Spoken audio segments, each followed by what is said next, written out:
है तो आत्महत्या करने के लिए जाता है। मैं एक बात आप सबसे कहना चाहूंगी भैया, ये आपकी सोच हो सकती है कि बेटा ही आपको स्वर्ग में ले जाएगा, ऐसा नहीं है।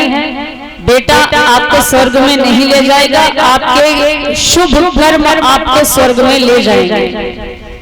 लोग कहते हैं कि मरने के बाद कुछ साथ नहीं जाता, हम कहते हैं कि मरने के बाद बहुत कुछ साथ में जाता है, और वो है आपके पाप और पुण्य। संभव है, ये बात आप सभी लोग जानते हैं कि संसार की कोई भी लौकिक वस्तु आप अपने साथ नहीं ले जा सकते हैं, लेकिन जो शुभ और अशुभ काम किए हैं उसका फल, उसका पाप, उसका पुण्य आपके साथ जाता है, और इसी पुण्यों की वजह से आपका अगला जन्म होता है।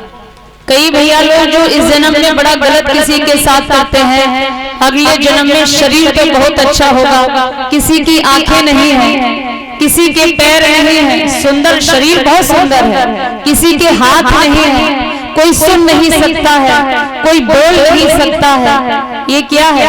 ये आपके कर्मों की खेती है, कर्मों की फसल है। आपने जो पहले किया है उसका परिणाम आपको अगले जन्म में मिलेगा। तो भागवत महाराज यही सिखाती है कि अच्छा करिए, किसी के साथ गलत मत करिए। इससे आगे की कथा महाराज हम आपके समक्ष लेकर के चलते हैं। भगवान के 24 अवतार हुए हैं, जिसमें पहला अवतार था सनत सनंदन सनातन सनत कुमार। दूसरा अवतार इनका हुआ है महाराज सूकर, जो बराह के नाम से जाने गए हैं। तीसरा अवतार इनका हुआ है नारद के रूप में महाराज। चौथा अवतार हुआ है नर नारायण के रूप में। पांचवा अवतार हुआ है कपिल जी के रूप में।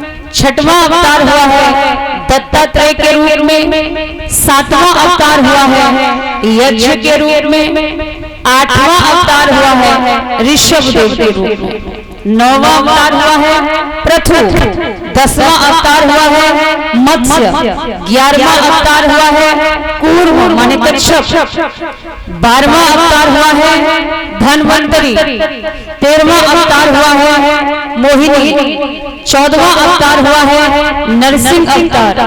15वां अवतार हुआ है महाराज वामन अवतार।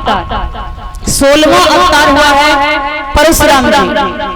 17वां अवतार हुआ है व्यास जी महाराज। 18वां अवतार हुआ है रामा अवतार। इसके बाद 19वां अवतार हुआ है बलराम। 21वां अवतार हुआ है भगवान श्री कृष्ण। 22वां अवतार हुआ है हंस। 23वां अवतार हुआ है हयग्रीव। और 24वां अवतार महाराज ये आपका कल्कि के रूप में होगा। तो इस तरह से 24 अवतार होते हैं। बुद्धावतार भी कहीं कहीं बताया जाता है। तो इस तरह प्रिय भक्तों 24 अवतार हैं भगवान के। एक दिन की बात थी, व्यास जी ने नारद जी से पूछा, आपको अपना पूर्व जन्म कैसे याद है, थोड़ा सा बताएंगे? क्योंकि जो लोग मर जाते हैं अगला जन्म जिसका होता है वो सब भूल जाते हैं कि हम पूर्व जन्म में कौन थे।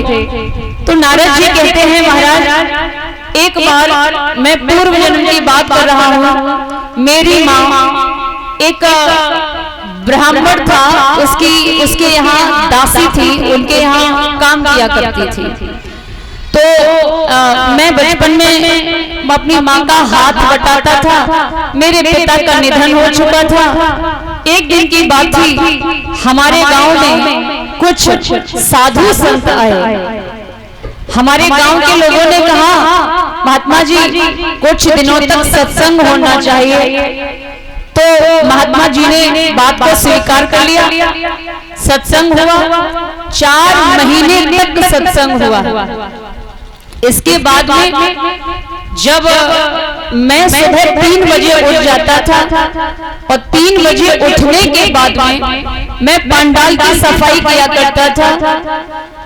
गुरुदेव को मैंने अपना गुरु मान लिया। गुरुदेव की कृपा हुई। जिस दिन भंडारा था मैं सबकी सेवा कर रहा था। मैं भूखा था, तो जिस समय मुझे भूख लगी थी मैं सबको भंडारा परस रहा था। गुरुजी ने पूछा कि बेटा आपने प्रसाद खाया कि नहीं खाया? नारद जी कहते हैं व्यास जी, मैंने जब इतना उनसे कहा कि नहीं गुरुवर अभी तो मुझे कुछ नहीं मिला, तो मेरे गुरुजी ने जिस पत्तल में वो भोजन कर रहे थे अपना जूठा भोजन छोड़ दिया। वही जूठा भोजन मैंने ग्रहण किया और जैसे ही भोजन ग्रहण किया मेरे अंदर भक्ति प्रवाह होने लगी। हम बदल चुके थे अपने गुरुदेव का जूठा प्रसाद खा करके। जब गुरुजी जाने लगे तो मैंने कहा गुरुदेव